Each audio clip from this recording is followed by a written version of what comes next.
Glória a Deus. Hoje nós vamos meditar numa palavra que está lá no livro de Atos dos Apóstolos, capítulo 16, versículo 23 em diante. E o tema da minha mensagem é o confinamento de Deus. Amém? Vamos meditar nesse tema aqui de Atos dos Apóstolos, que diz assim: E havendo-lhes dado muitos açoites, os lançaram na prisão, mandando ao carcereiro que os guardasse com segurança, o qual, tendo recebido tal ordem, os lançou no cárcere interior ou inferior, e lhes segurou os pés no tronco, ainda os amarrou pelos pés. Perto da meia-noite, Paulo e Silas oravam e cantavam hinos a Deus, e os outros presos os escutavam. E, de repente, sobreveio um tão grande terremoto, que os alicerces do cárcere se moveram. E logo se abriram todas as portas e foram soltas as prisões de todos. Acordando o carcereiro e vendo abertas as portas da prisão, tirou a espada e quis matar-se, cuidando que os presos já tinham fugido. Mas Paulo clamou com grande voz, dizendo: Não te faças nenhum mal, que estamos aqui todos nós. Amém? Então, antes de nós partirmos para a nossa mensagem, vire para a pessoa que está do seu lado e diga assim: que bom que você veio à casa do Pai. Aleluia. Glória a Deus.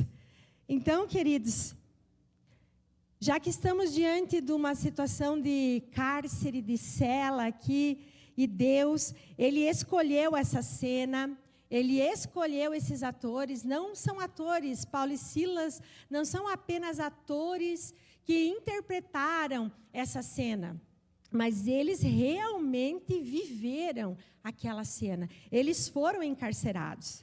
Deus escolheu aquele lugar.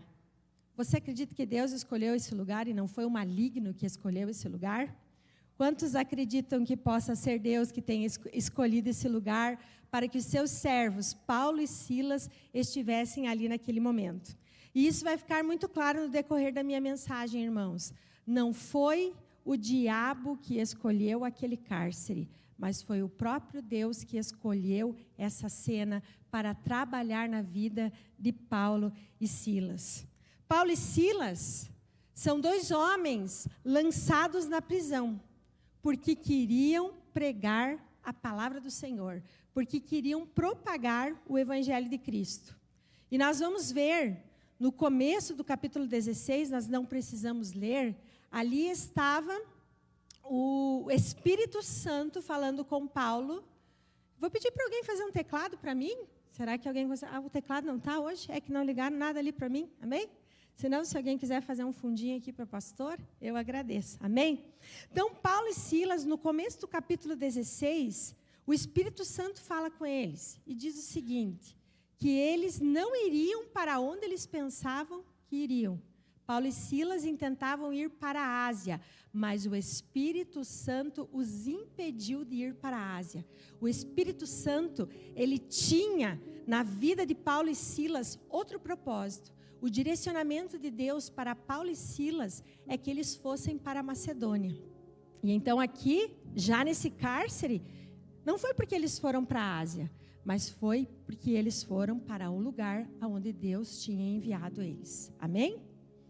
Quando essa prisão se rompe, queridos, a intenção de Paulo e Silas, ao estarem louvando ao Senhor nessa prisão, não era que as cadeias caíssem por terra, apesar de nós sabermos que o louvor e a adoração são armas de guerra. Quem concorda com isso? Amém?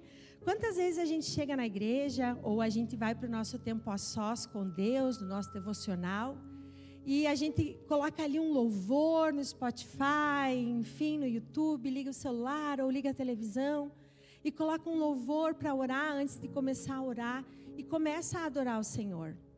Quantos ali, já na adoração, sentem a presença de Deus e veem as cadeias caírem por terra? Amém? Então, a adoração, ela é arma de guerra. E hoje à tarde nós estávamos em reunião com o Ministério de Louvor, e eu acho tão interessante as coisas que Deus faz, porque Deus chamou os levitas para irem à frente da batalha. Eu acho muito interessante, porque os levitas, eles não tinham roupas de soldado. Eles não usavam armaduras. Eles usavam túnicas brancas. Sua mão estava ocupada com a arca da presença do Senhor. Eles geralmente estavam de sandálias ou descalços e carregavam no máximo na sua mão chofar. Ou seja, sabe o que é um chofar? Tipo um berrante para nós aqui, né? E eles iam, e todos aqueles soldados iam atrás deles. Não tem lógica, irmãos. Um grupo de pessoas vestidas de branco, carregando uma arca que simbolizava a presença de Deus, com roupas que aparentemente não apresentavam nenhuma defesa, não tinha nenhum escudo, mas eles iam à frente da batalha. Então, quando Paulo e Silas, eles estavam louvando a Deus, é porque eles não estavam murmurando. Eles não estavam reclamando daquela situação que lhes havia acontecido. Só que talvez o objetivo deles nem era que aquelas prisões caíssem por terra. Mas o mundo espiritual é tão forte e ele se move quando há adoração genuína, que aquelas cadeias caíram por terra. Eles fugiram. Eles foram embora. Claro que eles queriam sair da prisão. Você acha que eles queriam ficar presos? Ninguém quer ficar preso, né, irmãos? Vocês querem ficar presos? Não quer. Mas quando o cárcere caiu, o carcereiro pensou, agora lascou.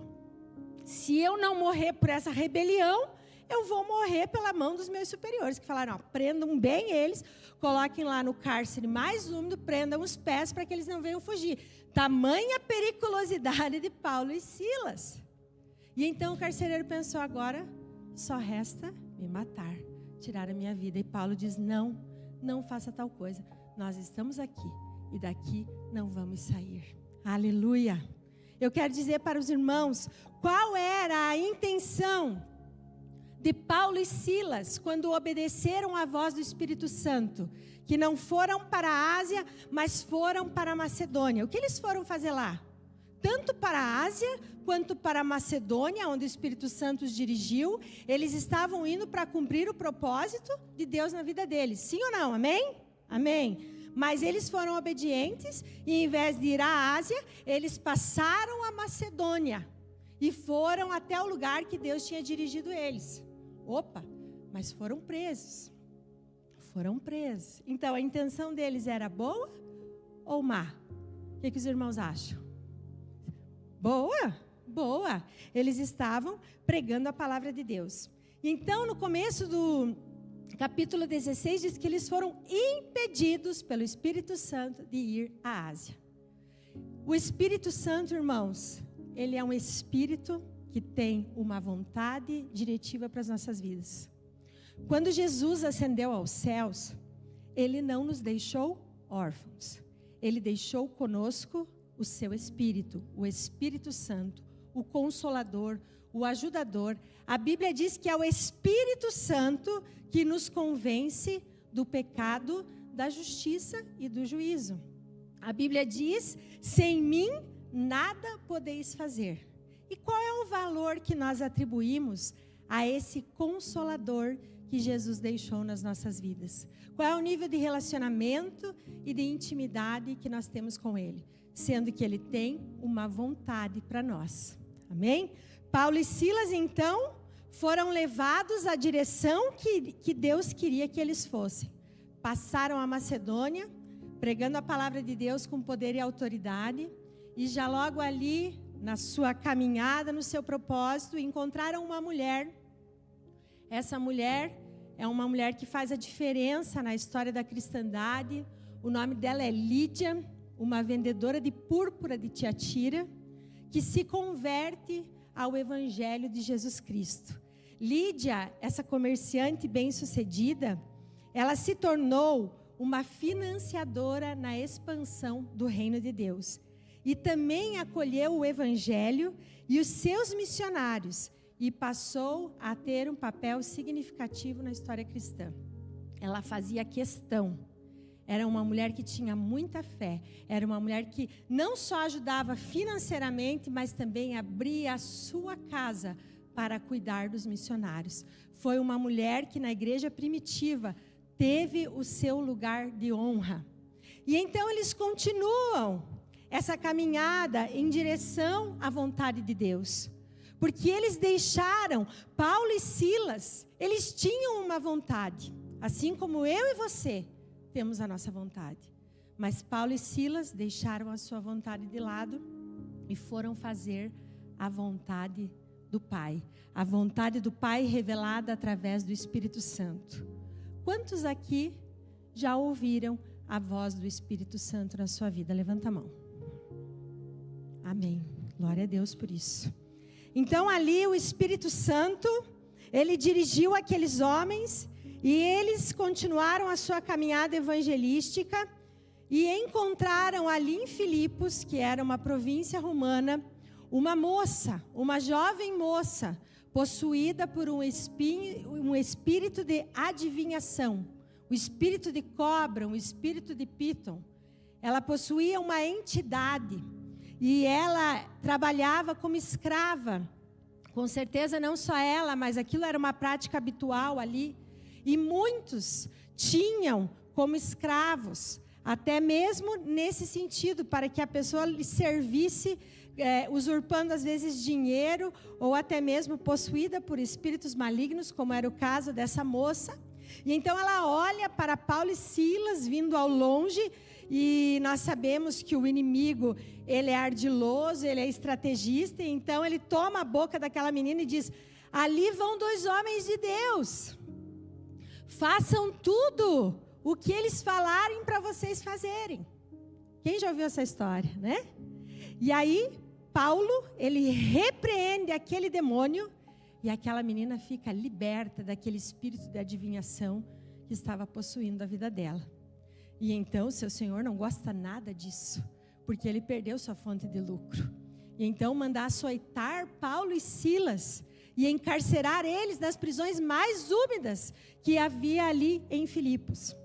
E então, açoitados, é que eles vão parar nessa prisão que nós lemos aqui nesse texto. Açoitados na prisão do cárcere inferior, que era a pior prisão que tinha, a prisão mais insalubre e a prisão mais eficaz para que deixasse a pessoa no ostracismo e no esquecimento, para anular o perigo que ela representava. E então, Paulo e Silas foram jogados naquela prisão. Paulo não teve nem chance como cidadão romano, ele não poderia ter sido encarcerado de imediato, sem julgamento. Mas eu quero dizer para você, hoje pela manhã eu falei isso. Às vezes nós pensamos, não, mas eu já não estou no começo da minha carreira. Então isso não vai acontecer comigo, né?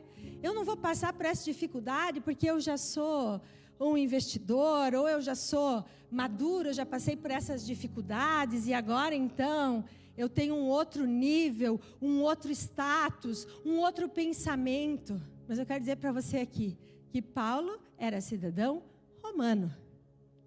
E mesmo assim, ele não teve escolha frente ao trabalhar de Deus na vida dele. Então eu quero dizer para você, não importa. Não importa a tua posição, teu status, tua condição intelectual, tua condição emocional. Porque quando Deus quer trabalhar na tua vida, Paulo não teve chance de julgamento. Deus permitiu que ele fosse para aquele cárcere. E então, eu quero perguntar para vocês, será que foi o diabo ou foi Deus que permitiu que eles estivessem naquele cárcere? Não foi o diabo, não, irmãos. Foi Deus. O tema da minha mensagem é o confinamento de Deus. Já que nós estamos nesse texto diante de uma cela, eu quero falar sobre algumas celas da palavra de Deus. Porque quando Deus quer trabalhar na nossa vida, quando Deus quer nos aperfeiçoar, para nos levar a lugares diferentes, a lugares maiores, ou a lugares que Ele tem propósito, muitas vezes nós passamos por um período de confinamento. Então não foi o diabo. Muitas vezes nós estamos numa caverna, estamos numa prisão, num buraco, e eu não sei, talvez você começou 2026 bem, feliz, livre, liberto, eu não sei. Talvez você começou 2026 lá no deserto, irmão. Você está lá no buraco, lá no confinamento, lá no cárcere. Eu não sei a tua condição, mas o Senhor sabe. E nessa noite Ele quer falar com você. Deus quer nos levar a alguns lugares como esse. E nós devemos entender, assim como Paulo e Silas, que não estavam murmurando, mas estavam adorando ao Senhor. Talvez eles pudessem até questionar, se nós tivéssemos ido para a Ásia, porque nós, como seres humanos, somos especialistas em questionar a vontade de Deus para a nossa vida. Nós endurecemos o nosso coração, até foi cantada a última canção, abre os meus ouvidos, eu quero ouvir. Abre os meus olhos, eu quero ver. Será? Será que nós queremos ver? Será que nós queremos ouvir? Será que nós queremos sentir realmente a vontade de Deus? Porque às vezes a vontade de Deus é nos confinar para trabalhar na nossa vida, irmãos. E essas celas, muitas vezes, elas são literais. Outras são no sentido alegórico e metafórico. Não é que Deus quer te pôr lá no presídio de caçador. Diga misericórdia.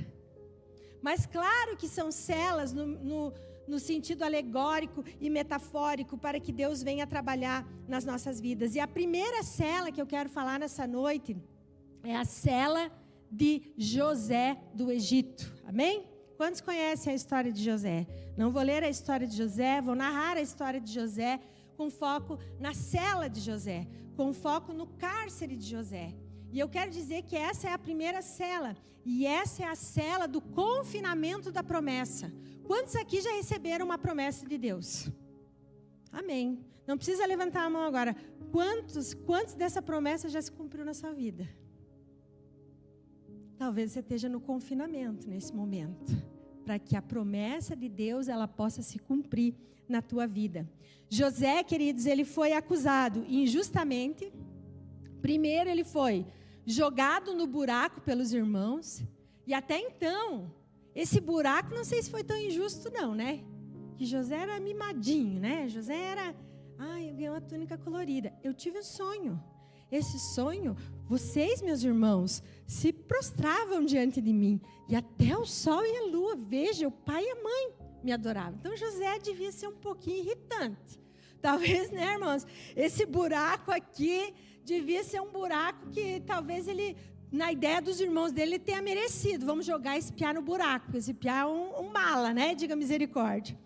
E José foi parar no buraco, irmãos. Foi vendido como escravo. Mas também foi preso no Egito. A vida de José não foi fácil. José tinha uma promessa dada por Deus. Será que Deus queria castigá-lo? José, você foi muito mimadinho. Você foi muito levadinho. Então agora você vai ver. Vamos te jogar no buraco, depois vamos te jogar na prisão. Graças a Deus que Deus não é assim, né? Deus não é assim. Então a permissão que Deus deu para que ele fosse preso foi para que ele purificasse a motivação do seu sonho. Purificasse a motivação do propósito, da promessa que Deus tinha na vida dele. Porque antes ele olhava para a promessa e dizia, essa promessa é minha. Essa promessa diz respeito a mim. Os meus irmãos vão se dobrar diante de mim. E quando ele passa pelo buraco e ele passa pela prisão, ele entende que não era sobre ele. Não era sobre os irmãos dele, não era sobre lavar a alma dele, mas que era sobre algo coletivo que viria a salvar milhões de pessoas. Você entende isso? Não é sobre mim, não é sobre você. Quantos aqui eram como eu, a ovelha negra da família? Você, ovelha negra. Lembra que tinha uma novela que cantava da família? Acho que era Rita Lee, sei lá, quem cantava essa música. Eu era a ovelha negra da família. Então, quando Deus me chamou, irmãos, Deus não me chamou porque eu era a ovelha negra da família, porque eu era melhor, porque eu era, não sei, alguma coisa mais importante. Mas Deus me chamou porque Ele queria alcançar as pessoas da minha família, as pessoas do meu trabalho, as pessoas com as quais eu me relacionava e vou me relacionar até o último dia da minha vida, porque Deus é presciente. Então, se Deus te chamou, eu quero dizer para você, Deus não te chamou e não é sobre você. Diga assim, não é sobre mim.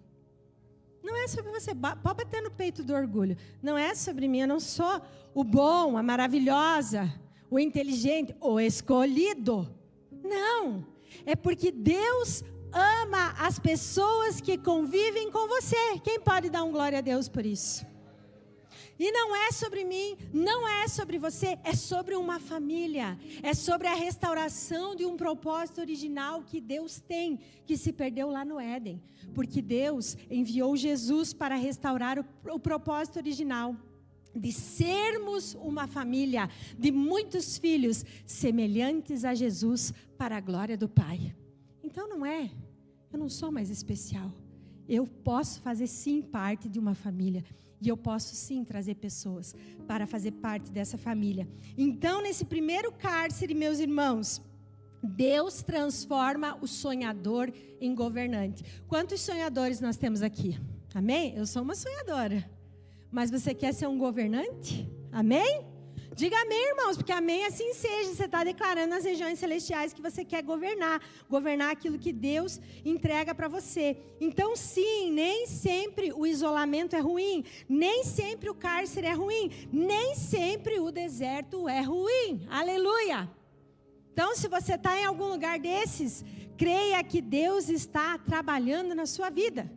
E esse trabalhando não é o apito da fábrica às 6 da manhã, que você não gosta. Mas é um trabalhar de um construir que ninguém com mãos humanas pode construir. Não é esse trabalho, ai, Deus está trabalhando, que coisa cansativa. Não, não é sobre isso. O trabalhar de Deus não é como o nosso trabalhar. O trabalhar de Deus é extraordinário. O trabalhar de Deus é no momento que Ele diz sim e Ele sopra. Irmãos, acontece na nossa vida, porque Ele é fiel. O segundo cárcere é o cárcere de Jonas. E esse cárcere, irmãos, é um cárcere diferente. A prisão de Jonas foi uma prisão diferente. E o cárcere de Jonas é o cárcere do confinamento da resistência. Jonas era resistente à vontade de Deus. Talvez quantos estão nesse confinamento? No confinamento em resistir à vontade de Deus na sua vida. Ou seja, desobedecer mesmo. Para não falar resistência, vamos falar desobediência. Porque o desobediente, ele resiste. E aí Deus confina Jonas. Jonas desce à profundidade do mar da sua desobediência. Quantos estão lá, ó, no mar da depressão, no mar da frustração, naquele mar de amargura, naquele mar de dívidas, enfim. Você vai descer ao mar da tua resistência, ao mais profundo, como Jonas teve que descer. Então o ventre daquele grande peixe se torna o primeiro altar de arrependimento. Uau, imagina você ser engolido por um peixe. Peixe por si só já cheira mal, né, irmãos? Imagina, sei lá, na barriga de um grande peixe. Mas aquela barriga foi um altar de arrependimento. E Jonas diz o seguinte: da barriga do abismo clamei ao Senhor e Ele me ouviu. Deus confina também, irmãos, quem corre. Sabe aquelas pessoas que vivem na correria? Jesus, essa para mim, vai cair um raio na minha cabeça. Né? Jesus confina quem corre. Quantos anos só na correria aqui? Às vezes Deus quer falar com a gente. Às vezes Deus quer dizer, para, escuta, obedece, olha aqui, ó, opa, atenção. E a gente, ó. E aí Deus nos confina, Deus nos para. Às vezes uma enfermidade, às vezes uma situação que está fora do nosso controle, para a gente voltar os nossos ouvidos a Ele, porque a gente fica resistente. Não pense, eu sou jovem, nada pode me parar. Eu sou financeiramente independente, nada pode me parar. Eu já tenho tudo que eu quero, sou feliz, nada pode me parar. Se Deus quiser trabalhar na tua vida, Ele sabe o confinamento certo para trabalhar no teu coração. É só porque ainda Ele não quis, porque Deus é soberano. E então, da barriga do abismo clamei ao Senhor e Ele me ouviu. Irmãos, Jonas teve que clamar de um lugar horrível, nojento. E muitas vezes, por causa da nossa resistência e desobediência, a gente está lá, no estômago do problema, diga misericórdia. E a gente tem que clamar. E Deus é tão bom que Ele sempre nos ouve, aleluia. Deus teve que reorientar o Waze de Jonas. Deus teve que ajustar o Google Maps de Jonas. E às vezes Deus precisa fazer isso na nossa vida, irmãos. Porque Deus tinha mandado Jonas ir pregar para Nínive.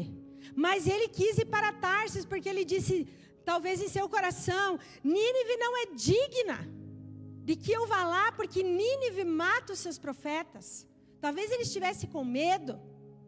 Talvez ele não acreditasse o suficiente. Ou talvez pessoas da sua família, pessoas que ele conhecia, já tinham sido mortas pelos ninivitas. E ele tinha uma mágoa no seu coração. E ele diz, não, Senhor, para lá eu não vou, eu vou para cá. Era como se Paulo e Silas tivessem dito a mesma coisa que Jonas, porque Paulo e Silas queriam ir para a Ásia. Mas Deus mandou eles ir para Macedônia. Mas Paulo e Silas obedeceram à voz do Espírito Santo de Deus. Existem os Jonas e existem os Paulos. Quem nós queremos ser? Aleluia. O ventre se tornou o cárcere que reorientou o propósito. Você está perdido? Você está desorientado? Você está triste? Está no fundo do poço? Não sabe por onde começar? Está na barriga do peixe? Comece a clamar lá da barriga do peixe, irmão. Que Deus vai reorientar o teu propósito. Porque não é sobre você, é sobre o que Ele tem na tua vida. E você precisa ser reorientado.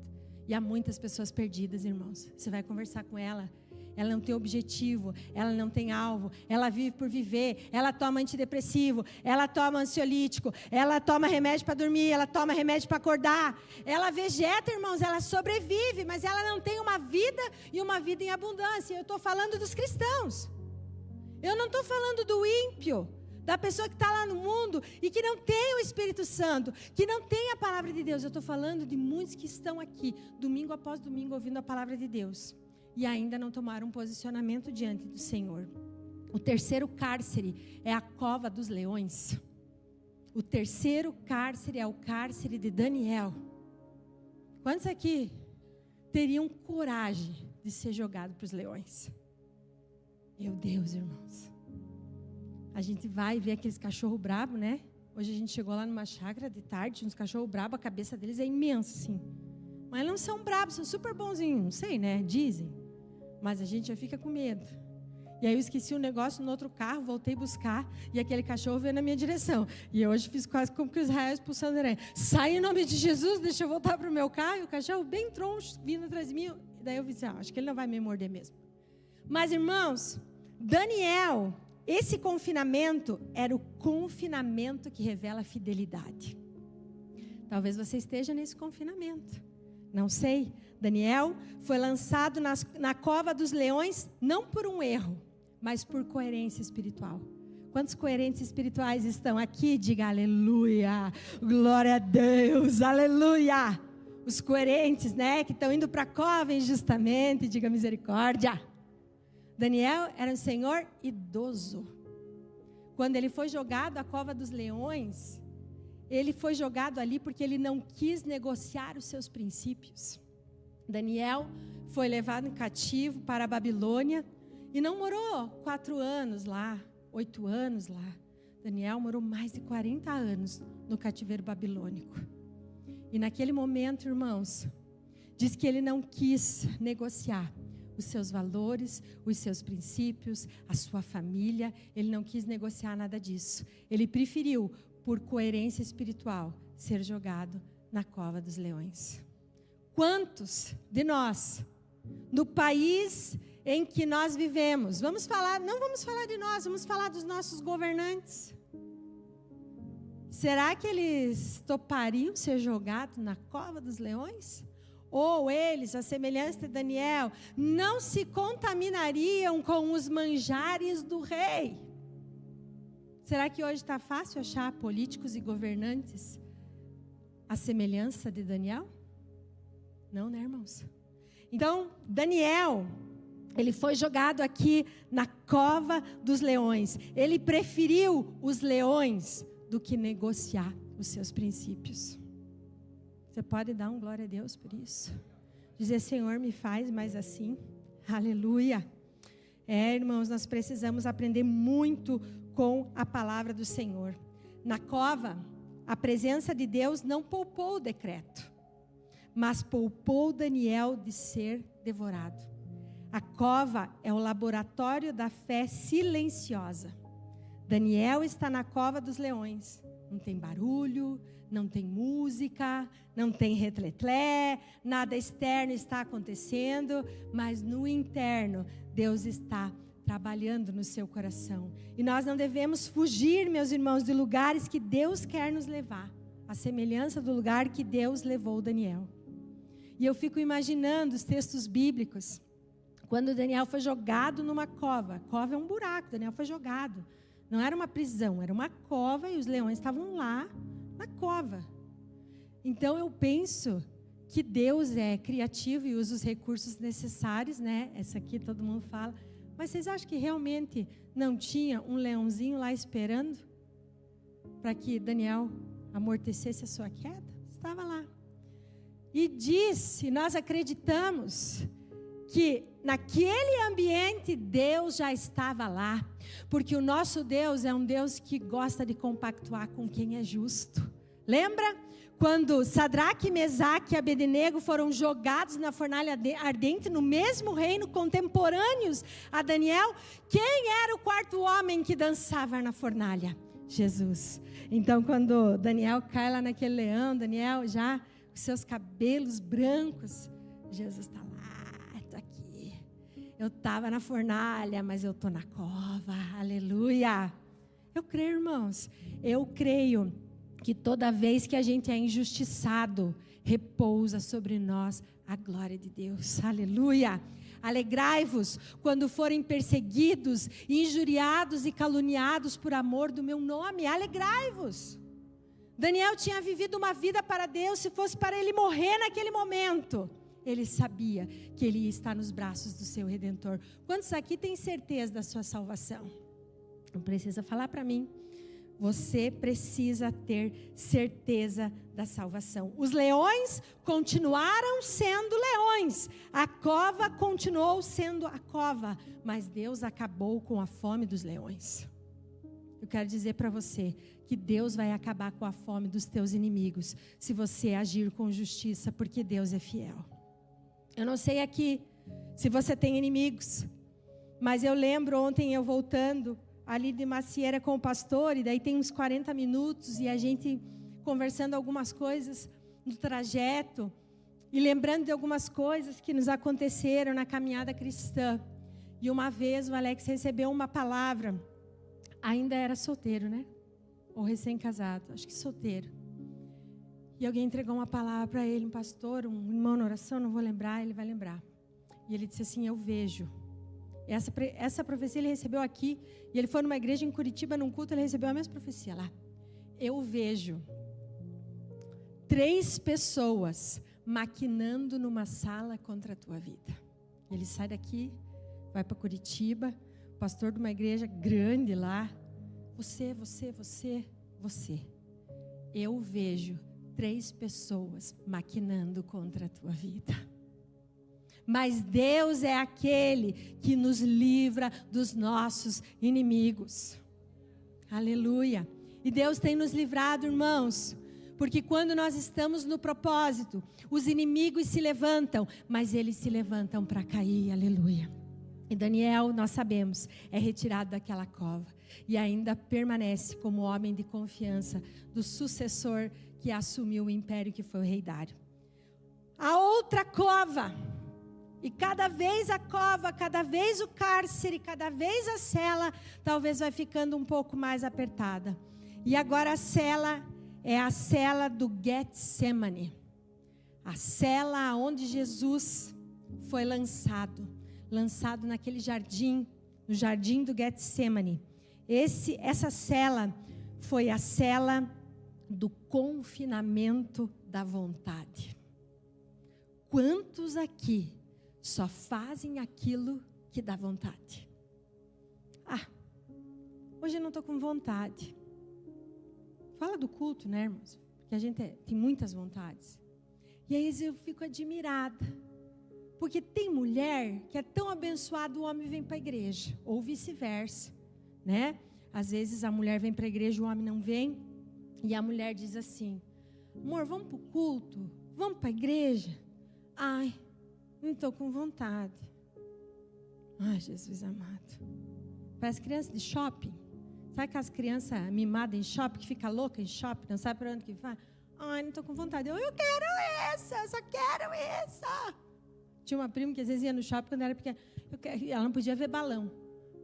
Eu lembro até hoje, eu quero o balão do Tigre, o balão do Tigre. Chorou o shopping inteiro porque queria o balão do Tigre. Está com 32 anos agora, está grávida. E eu lembrava disso. Eu falava, Betina, como tu é mimada, Betina. A gente não podia ir no shopping com você. Que tudo tu queria. Parque de diversão, se a gente passasse por um asfalto que tivesse. Meu Deus do céu, ela ficava chorando 2 horas a fio se não parasse no parque de diversão. E tem gente que é assim, só faz o que dá vontade. Se você fizer só o que te der vontade, você nunca vai orar. Você não vai perdoar. Você vai ser aquela pessoa, não tenho vontade de perdoar, não gosta daquela pessoa. Deixa eu aqui, vivendo a minha vida do meu jeito, porque eu sirvo a Jesus do meu jeito, sabe? Eu vou na igreja, mas assim, eu não dou dízimo para pastor, eu não oro, eu bebo, assim, eu faço aquilo que me dá vontade. Sabe aquele crente, diga misericórdia, aquele crente? Faz só o que dá vontade. Se você for conversar com qualquer pessoa desatrelada à religião, pergunta para ela se essa pessoa, né? Tem psicólogas aqui, né? Se fizer só a sua vontade, vai dar bom ou vai dar ruim? Hein, psicólogas? Bom ou ruim? Muito ruim. Não, mas Jesus não sabe das coisas.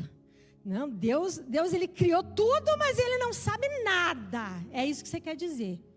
Porque a tua vontade não foi confinada ainda. E quando eu prego aqui, irmãos, não é porque é fácil para mim, mas corta aqui e corta ali.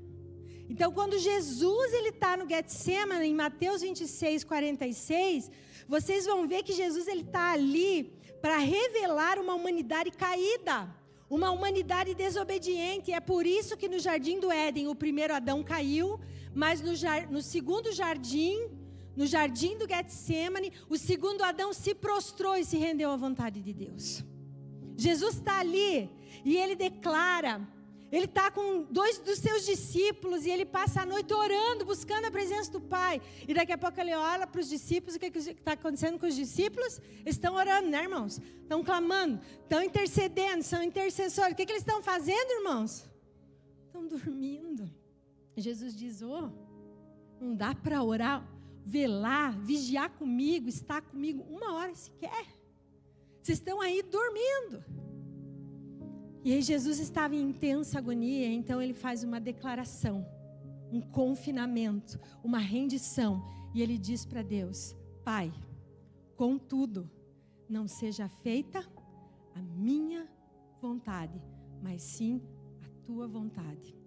E Jesus confina a sua vontade, a vontade soberana do Pai. É um nível profundo de confinamento, mas é um nível que o Senhor nos pede para que nós venhamos chegar nesse nível.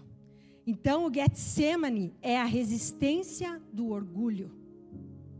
Nós não somos orgulhosos, né, irmãos? Nós só fazemos aquilo que nos dá vontade. E talvez você esteja nessa cela do confinamento. Deus está pedindo para você, não faça mais a tua vontade. Você já viu, filho amado, que a tua vontade só dá coisa ruim, só dá ruim. E então, ele está pedindo, submeta a sua vontade ao senhorio de Cristo. No Jardim do Éden, foi revelado a humanidade que caiu. Mas no Jardim do Getsemane, a humanidade, pela obediência de Jesus, foi restaurada. Aleluia. Esse foi o propósito original pelo qual Jesus veio, para restaurar o nosso relacionamento com o Senhor. E é por isso que na cela do Getsemane, ele diz ao Pai, se possível, passe de mim essa situação que eu tenho que passar, esse processo, isso tudo que está acontecendo em relação à minha vida, mas todavia não seja feita a minha, mas sim a tua. Quantos podem dizer isso nessa noite? Senhor, que não seja feita a minha, mas a tua vontade. A vontade de Deus tem que governar a nossa vida. E a nossa vontade é secundária. Ô pastor, pare por aí, porque eu não vou conseguir nesse nível. É difícil, irmãos. É difícil seguir a esse nível. Mas eu acredito que com a ajuda do Espírito Santo de Deus, é possível. É possível. Mas nós precisamos buscar mais a Deus. Então essa cela da vontade, ela não tem paredes, não tem limites. Essa cela é obedecer sem entender. É obedecer sem sentir. Porque a vontade muitas vezes é sair correndo. Porque a vontade de Deus muitas vezes nos assusta. Mas é permanecer sem entender. E Jesus permaneceu fazendo a vontade do Pai. Não espere a condição favorável de temperatura e de pressão para obedecer a Deus. Eu sempre falo aqui, a gente quando se converteu tinha 17 anos e nós pregávamos muito para os nossos amigos. Nós tínhamos muitos amigos. Tínhamos várias turmas, nos relacionávamos muito bem. E nós pregamos a palavra de Deus para alguns amigos. E um amigo nosso, com 17 anos, entendeu a fé. Ele foi para a igreja algumas vezes conosco. Mas um dia a gente saiu jantar e ele disse assim: olha, eu entendi, mas eu sou muito jovem para entregar a minha vida para Jesus. Eu quero viver a vida, né? Quem sabe ele pensava, eu quero sair, fazer tantas coisas, ficar com tantas meninas, enfim, usar droga, me divertir, que achava que aquilo era diversão. Irmãos, eu morava em Florianópolis, estudava lá. E o meu telefone tocou, na época não tinha celular, a minha tia disse, olha, uma ligação de caçador para você. E um amigo meu daqui ligou e disse, olha, o fulano e o fulano faleceram num acidente de carro, com 17 anos. Então, irmãos, nós temos que nos entregar para Jesus o mais cedo possível. Hoje é o dia aceitável da nossa salvação. Sabe, alguns vão passar chamuscado para o céu. Vão passar para a salvação como que pelo fogo. Assim, não vão apresentar uma obra para Deus porque não vai dar tempo.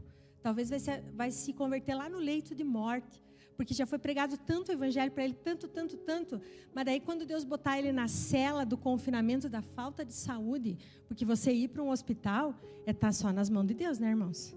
Porque não importa se você tem plano, não importa nada. Chegou no hospital, esses dias eu ouvi falar que até transferiram pessoas sem autorização da família para outra cidade. Então chegou lá, meu irmão, é um confinamento que é Deus te acuda. Com plano ou sem plano. Porque a saúde no Brasil está um caos. E aí tu cai num confinamento daquele, e às vezes lá você vai aceitar Jesus. Mas daí você partiu. Te entubaram, te estubaram, você não resistiu, diga misericórdia. E aí tu até lá no leito de morte, Jesus, me arrependo tanto, Senhor. Eu te aceito como meu Senhor e Salvador. Puf, morreu. Foi salvo? Foi. Tem obra para apresentar para Deus? Não. Se Deus fosse cobrar, ainda tinha débito. Mas é pela graça. E ele foi salvo. Mas a Bíblia fala que lá no céu nós vamos diferir em glória. E sabe o que é isso? Quanto antes você entregar a tua vida para Jesus, como diz Eclesiastes, antes que venham os dias maus, e você venha dizer, não tenho neles contentamento, porque desperdicei a minha vida em coisas fúteis e inúteis. Mas hoje é o tempo aceitável. Eu aceitei Jesus com 17 anos, hoje vou fazer 46 esse ano. E sou feliz e digo, Deus, eu devia ter feito mais para ti, não porque para merecer salvação, mas porque, Senhor, a minha vida só tem propósito quando eu vivo o teu propósito. Quando a gente quer desviar, né? Deus tem que recalcular o nosso Maps, o nosso Waze. Porque é fácil, irmãos, a gente pegar uma bifurcação errada. E então, não espere o dia favorável. Hoje é o dia aceitável da salvação. Quantos creem nisso? Você não está aqui por acaso, você não está aqui porque você é especial, mais especial que alguém, mas você está aqui porque Deus tem um propósito com a tua vida e com as pessoas que você convive. E Deus está ativando você para isso. Aleluia. Será que Jesus não tinha vontade? Será que Jesus era como é que chama? Esqueci lá o nome, um zumbi? Não, irmãos, Jesus tinha vontade. Jesus chorava, Jesus tinha fome, a barriga dele roncava. E Jesus ficava bravo, porque quando ele chegou no templo e viu aqueles cambistas fazendo aquela confusão com o templo sagrado de Deus, vendendo um monte de coisa, ele pega um chicote e diz a Bíblia que o zelo que ele tinha pela casa do Senhor o consome. E ele começa a derrubar tudo com chicote, irmãos. Talvez se você fosse contemporâneo dos dias de Jesus, você nem acreditasse que ele fosse Deus. Porque a gente pensa que Jesus é aquele Jesus lá do Rio de Janeiro.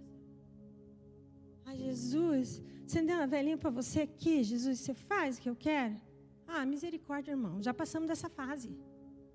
Já passamos dessa fase. Deus é altíssimo, Deus é poderoso, Deus é soberano e Ele pega um chicote e sim. E quando Ele voltar, Ele vai voltar em glória. Na sua coxa vai ser latão reluzente e vai estar escrito: o Rei dos Reis e Senhor dos Senhores. Ah, que Jesus é bonzinho, que Jesus é paz e amor. Diga misericórdia.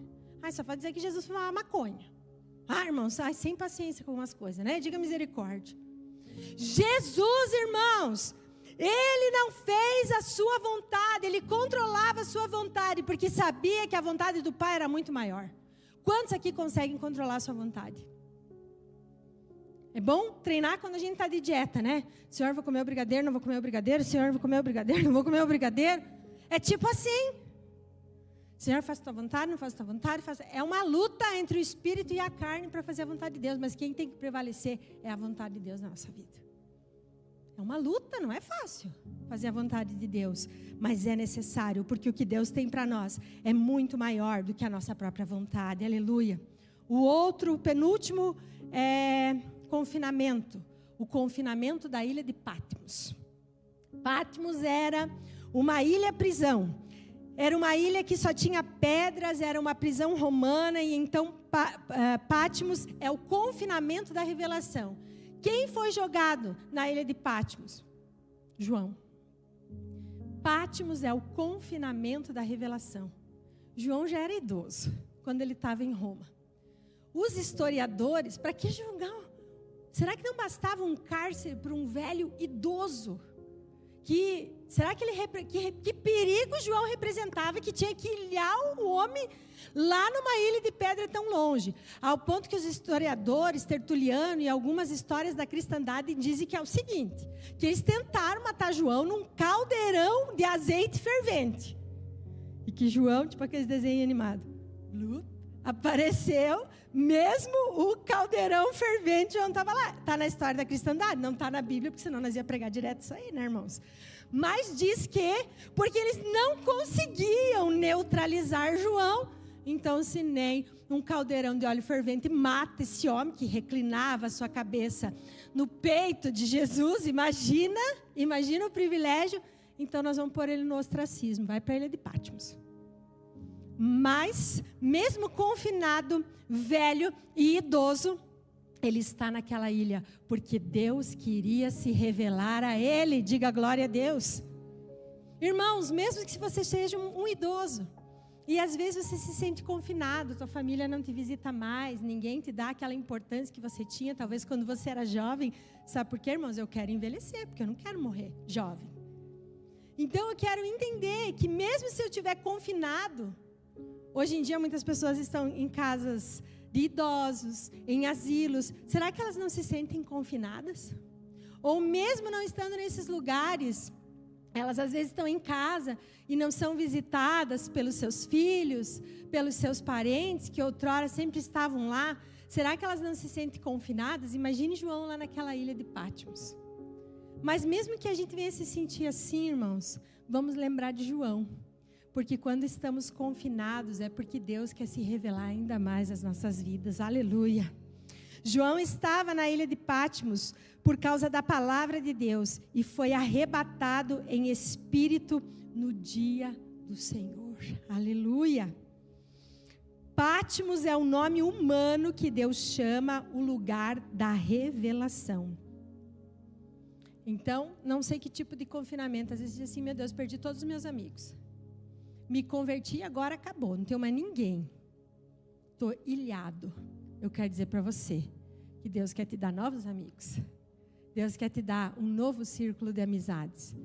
Daquelas que pensam como você, que tem a mesma fé que você. Não é para você tratar mal ou não se relacionar mais com aqueles amigos, mas aqueles que ainda restarem, porque às vezes não resta ninguém.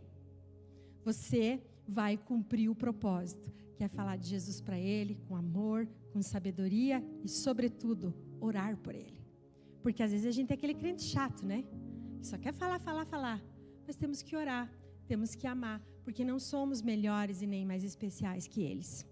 E o último cárcere, que é o cárcere, é o ápice do cárcere, o cárcere absoluto. Jesus no seio da terra.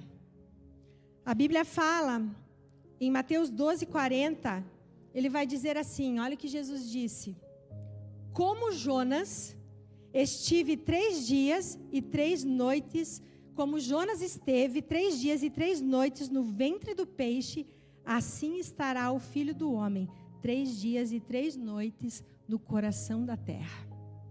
O que aconteceu com Jesus quando ele morreu?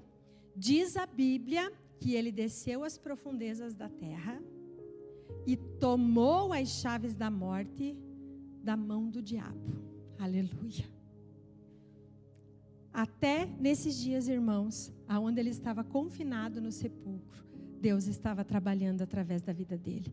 E ele desce ao seio da terra, às profundezas da terra, com certeza num lugar muito desagradável, porque ele tinha um propósito, ele tinha uma função, e ele tinha vencido a morte. E então ele toma do diabo as chaves da morte e inaugura o paraíso, aleluia, com a sua ressurreição. Aqui é o ápice, aqui é o padrão do confinamento de Deus, aonde o próprio Deus entra em confinamento absoluto com a sua criação. Olha como Deus nunca pede para nós aquilo que Ele não está disposto a fazer. Então Deus estava disposto a se confinar. E nós, da mesma maneira, como seguidores dele, temos que ouvir a sua vontade, a vontade diretiva do Espírito Santo para nós. Se coloque de pé na presença dele. O próprio Senhor Jesus, ele diz em João capítulo 12: em verdade vos digo, que se o grão de trigo caindo na terra não morrer, ele fica só. Mas se morrer, ele dá muito fruto. A semente, irmãos, antes dela crescer, frutificar e prosperar e multiplicar, ela fica onde? Confinada na terra. Nós conseguimos ver a semente confinada na terra? Não conseguimos ver. Mas sem esse período de confinamento, ela não pode se transformar em uma árvore frutífera e próspera. Muitos de nós queremos ser frutíferos, prósperos, abençoados, mas não estamos dispostos a morrer para as nossas vontades, a morrer para as coisas que Deus tem pedido para nós. Feche os teus olhos, nós vamos orar.